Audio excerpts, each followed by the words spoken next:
Well, Stranger Things Season 4, Volumes 1 and 2 are finally over. Yesterday, I binge-watched all of Volume 2.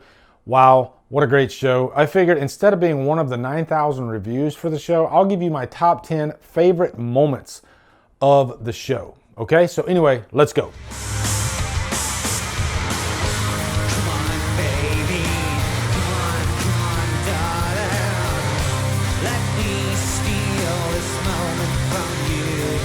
What's up, guys? It's an exciting day because it's another top 10. I've been trying to think up some more top 10 ideas. If you guys want, throw some in the comments, okay? Let me know some good top 10 ideas that I can do. Because I do love doing top 10s, and I've been kind of slacking in that territory. I've been covering a lot of reviews lately, so I'd love to do more top 10s over this month. So anyway, Stranger Things. Yeah, I just finished Volume 2 yesterday. It was freaking amazing. And I am not like a Stranger Things fanatic. I'll put that out there.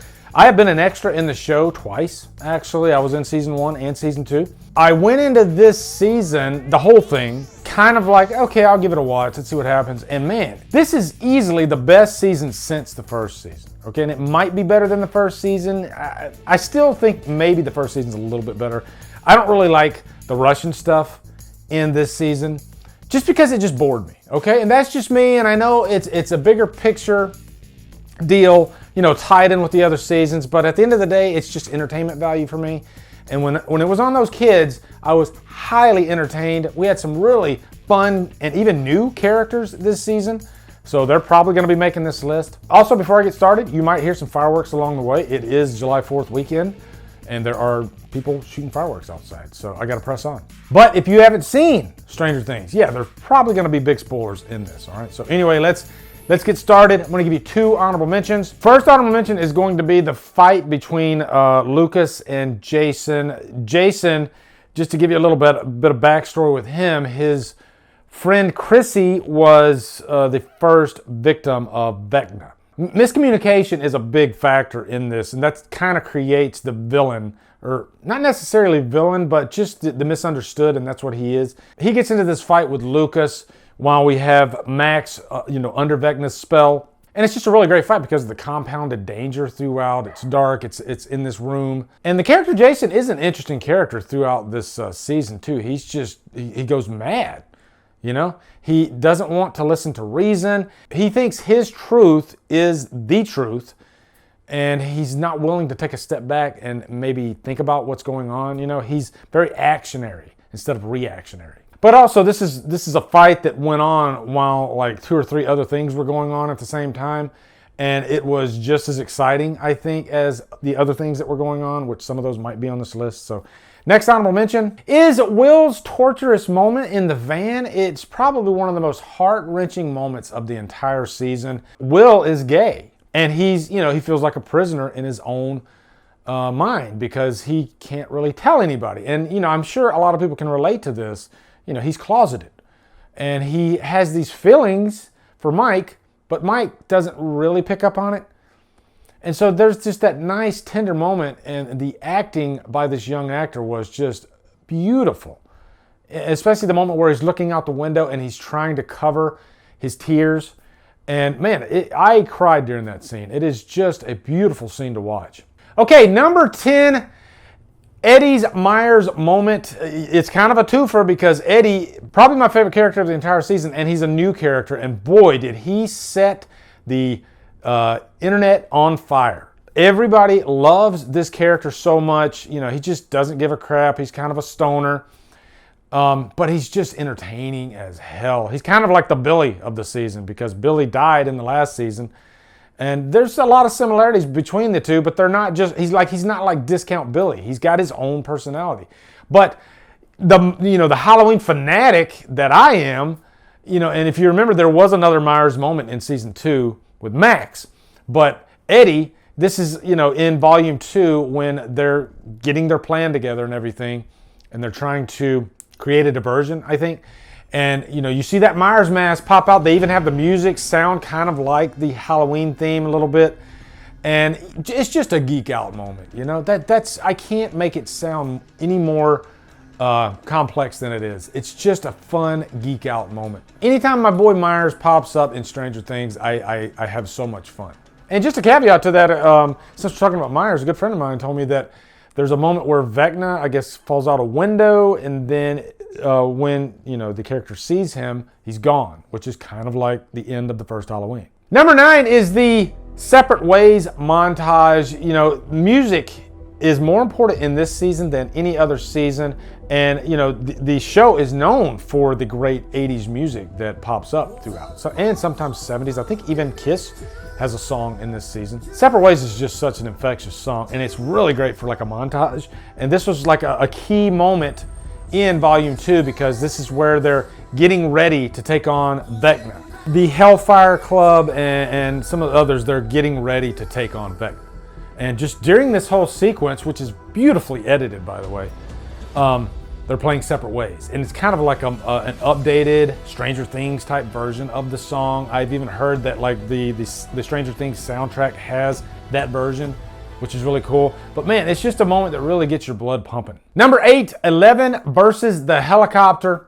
This is a scene where 11, she escapes Hawkins' laboratory. She's in the desert. And you know, these military guys, they're in a helicopter. And they're given orders to shoot 11. You know, and this is after Papa has already been shot.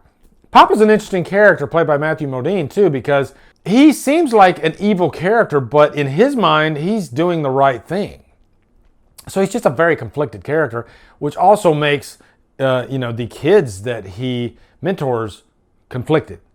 You know, because they're kids. When you're a kid, your mind is still kind of forming and figuring things out. And so 11 is like highly confused about the guy because he's doing horrible things, keeping her locked up. But she does have that moment where she kind of, you know, feels bad for him after he dies. Because, you know, I think he did care about her. But then the big moment was after that, the helicopter, they're going to shoot her. And then she stands up and just has that awesome freaking moment where she takes the helicopter down. By the way, guys, she pretty much just has the Force. Okay, that's what this is. It's Darth Vader's powers. Does that bother you guys a little bit? Do you think they're cheating a little bit? Or, I mean, I guess Stranger Things borrows from a lot of different elements. And, she, you know, she's pretty much like Tina from Friday the 13th Part 7. So I'm going to cut her some slack. But that's a cool-ass moment. One quality that the show does have is restraint. You know, they save these great moments for when they will make the most impact. You know, they don't overload the show with these types of moments, so it kind of waters it down. So when you have a moment like that where she's taking that helicopter down, you're already like fist pumping. You're like, oh yes, finally, here we go. Number 7, Victor Creel. Any fan of Nightmare on Elm Street was going to geek out like crazy with this scene because it was Robert Englund. And he's got this small part where he plays the 80s Victor Creel. He's in this prison. And, you know, this scene feels very much like Silence of the Lambs. And you got Robin and Nancy. They want to find out more about VECNA and why this is all happening. And Nancy has this hunch, and so she goes to talk to Victor Creel. And he explains, you know, what happened. And how in the 50s, this demon that was in this house that they bought, he killed the entire family. The mother, the kids, except for Henry, who was in a coma. And we'll talk more about Henry as we get down the line. But, you know, Victor Creel was just so distraught that he wanted to take his own life, and he stabbed his own eyes out. So it is a really creepy scene. I think Robert Englund does a great job as the character in that small moment. And by the way, guys, this show, this season, is a huge homage to Nightmare on Elm Street. No surprise there. There's just so many Easter eggs and moments throughout that really pay homage to the franchise. And if this doesn't get some interest in a new Nightmare movie, then I don't know what will. Drives me freaking crazy. Number 6, Mike finally tells Elle that he loves her. You know, every character moment in this show seems to present itself again later down the show. You know, it's so well written. And when 11 in the earlier in the season, she was upset with Mike because he wouldn't tell her that he loved her, you know, and so she felt alone and alienated. I knew that would come back in a big way, and sure enough it did when they have her in the ice freezer, and VECNA has her at a very weak situation. And so the only thing that will kind of reignite her, I guess give her the spinach, the pie spinach, would be Will telling her that he loves her. And then all of a sudden, all these great moments come rushing back in her head, and then she kicks ass. So the scene was really great, not just because he admitted that he loved her, but it had kind of a layered effect. Just goes to show how important like the psychology of these characters is. I mean, really, that's kind of what the essence of VECNA is. He preys on the psychology of these kids, and they're damaged, they have guilt, and he uses that. So if anything, this show kind of raises awareness for like mental health too, because it's a moment where 11, she feels mentally stable. She's broken down because VECNA has preyed on those weaknesses, and then Mike brings her back to the surface. Number 5, and I might have placed this one too high, but Chrissy's death. And the only reason I put Chrissy, because she's the first victim of VECNA. At this point, we hadn't seen how dangerous VECNA was, just physically. And when you see her death, and her body rises up, and it's very similar to like Tina's death in the first Nightmare on Elm Street. A good friend of mine clued me in on that. Thank you very much. But yeah, the similarities are very eerie. And it's just a graphic, startling scene. How her eyes are like gouged out, her bones are broken on her arms and legs. VECNA's not screwing around whatsoever. And so from this moment on, you kind of know what you're dealing with. These are characters that are probably not coming back, It's not a situation where he mentally kills them and then, they somehow can get plot armor and then come back later. No. He physically destroys them too. And I think that makes him a much more interesting villain. Number 4, VECNA is Henry. We don't know who exactly VECNA is throughout Volume 1. A good portion, actually the entire thing until the very end. And, alongside that, there's this relationship with 11 and 1, who is Henry, who seems like this orderly. But when you see this guy, something's rotten in Denmark. This is not going to turn out right, and sure enough, it doesn't. And he becomes a major villain before it's even revealed that he is VECNA. What a way to end Volume 1 on a cliffhanger that, oh shit, this guy is actually VECNA. This had everybody clamoring for Volume 2. And by the way, Netflix was really sinking, and then here comes Stranger Things completely bringing it back, I guarantee you everybody was getting, re-upping their Netflix subscription just so they could watch Stranger Things. It broke Netflix. Number 3, big showdown, 11 versus VECNA. You know what? They always save 11 for, the money shot, the time when it actually counts. There's this build-up with her along the way. As a matter of fact, there was one scene that I meant to put in here when she finally defends herself by that bully chick by knocking the shit out of her with the roller skates. That was okay to do, right? That's how I read it. I could not stand that girl. And she got her comeuppance, okay? They were rubber wheels, all right? Rubber wheels. So it could have been a lot worse. If they were ice skates, she could have done a Halloween H2O type deal with her, okay? So she should better thank her lucky stars that 11 did not see Halloween H2O. But yeah, I digress. There's this moment where she has a showdown finally with VECNA, and she comes in. VECNA is about to kill Max, and 11 surprisingly saves the day, or at least the moment, and pulls him back and throws him through some walls or whatever. Eventually, he comes back and gets the best of her. Big showdown, all that. But man, just that moment between the two, even before they really get into it, just the build, the music, everything leading up to 11 walking in. I believe she's in the cafeteria. Yeah, just a great moment. Number 2, Master of Puppets.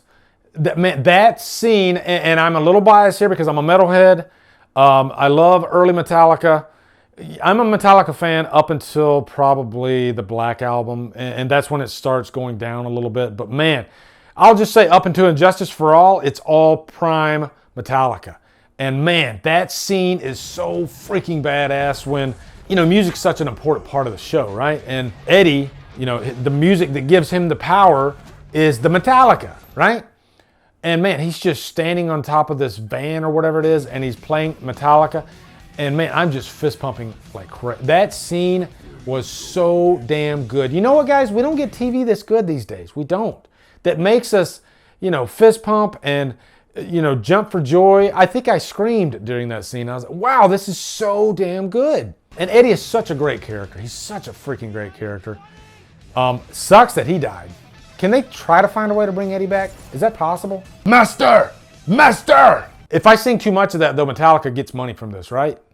Because I know they're one of the bands, like, you can't even, like, say Metallica.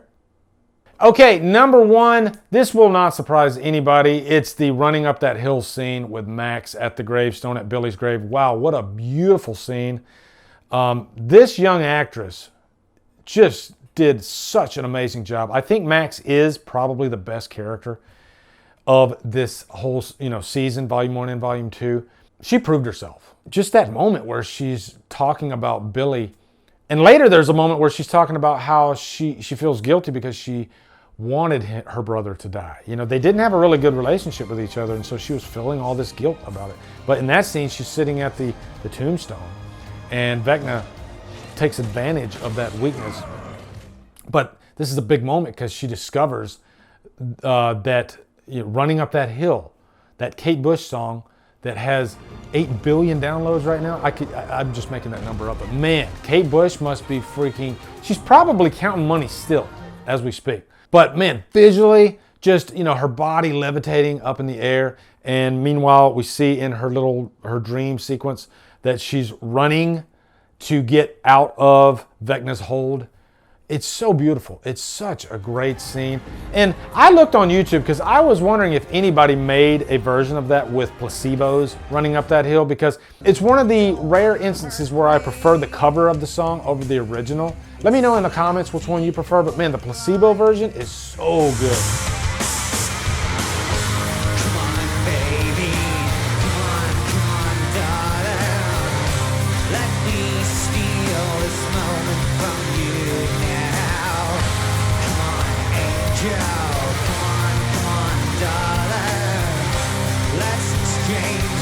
And I might have to make a version of that myself. I don't know, because I didn't see one on YouTube, but man, I think it would have been even better. I don't know. I mean, the song itself suits the show perfectly. So maybe the placebos version wouldn't work as well. But yeah, that's my number one. Whew. Okay, guys, that's my Stranger Things Season 4 video. Let me know down in the comments your favorite moments of the show. Did I forget any big ones? I'm sure I did. Also, be sure to come over to Killer Flicks, where we talk horror all day and every day. And on Fridays, we do Free For All Fridays. Follow me at Drumdums on all my socials. Support me on Patreon. Buy me a coffee. And you guys, thank you so much for watching. Have a great day. And Drumdum out.